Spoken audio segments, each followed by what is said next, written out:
Tu dis, je pardonne à ceux qui m'ont fait du mal. Il y en a eu beaucoup ? Oui, plus on passe du temps sur la Terre, plus finalement on rencontre quelques récifs. Dans le milieu du showbiz, tu veux dire ? Non, pas tellement dans le milieu du showbiz, du moins je les ai oubliés. Plutôt dans le milieu, sans vouloir vous vexer les enfants, dans le milieu journalistique, plutôt, Ah oui, d'accord. certains médias. Ça peut faire du mal.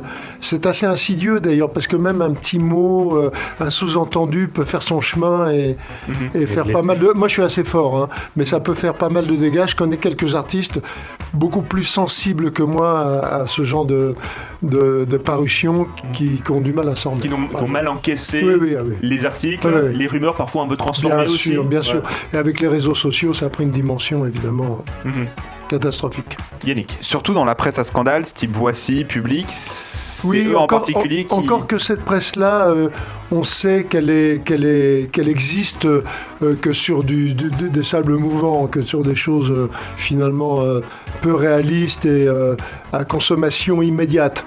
Mais une autre presse, ce qu'on appelle la grande presse, elle peut être beaucoup plus provoquer de dégâts. Ouais. Oui.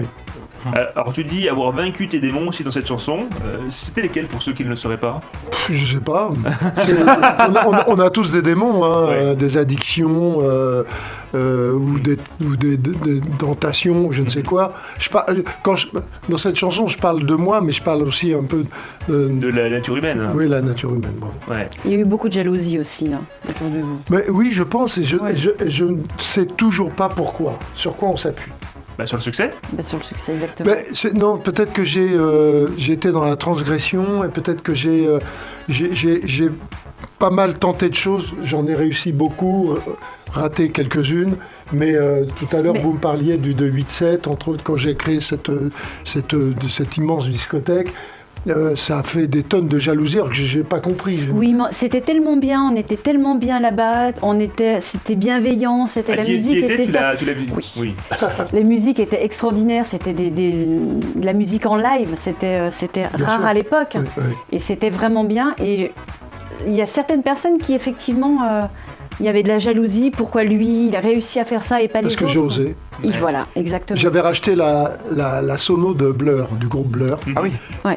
Trois SMIC qui sont arrivés au 287. Imaginez-vous, les 90 décibels, je les ai explosés au premier.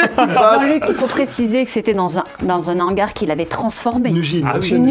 Une usine qu'il avait transformée. Situé à quel endroit déjà ? Port d'Aubervilliers, dans les EMGP. Ouais. Incroyable. Le lieu incroyable. C'est moi d'ailleurs qui ai lancé cette zone d'activité avec la haie d'honneur. J'avais emmené Francis Bouygues en voiture dans ce truc-là. Le patron du groupe TF1. Et il y avait il y avait le directeur général de TF1 qui s'appelait Patrick Lelay, qui n'est plus de ce monde. J'étais à l'arrière de la voiture, mais j'étais assis avec M. Francis Bouygues à l'arrière aussi. Et à l'avant, il y avait le garde du corps, M. Bouygues, le chauffeur. Bon, bref. Et je les emmène là, et ils ouvrent la portière, ils descendent, ils regardent, c'est que des dépôts. C'est que des dépôts, des usines de dépôts. Et Francis Lelay Patrick Lelay dit non, mais là, ça pourra pas. Non, ça pourra pas marcher. Et Francis Bouygues, il regarde autour, il dit c'est formidable, Jean-Luc, on va construire votre studio ici. Et ça a donné une émission pendant pratiquement 2 ans. 2 ans, et tout TF1 est arrivé, et toute la télé s'est engouffrée ensuite derrière. Incroyable. Il y a eu des restaurants, il y a eu plein de choses, il y a eu des boutiques. La Plaine Saint-Denis. La Plaine Saint-Denis. Et pour me remercier, le directeur... quelques années plus tard, le directeur qui s'appelait Jean-Pierre Opio, pour me remercier d'avoir emmené toute la télé, des parts de marché gigantesques, m'a proposé cette ancienne usine avec un loyer défiant toute concurrence pour en faire un rock'n'roll café.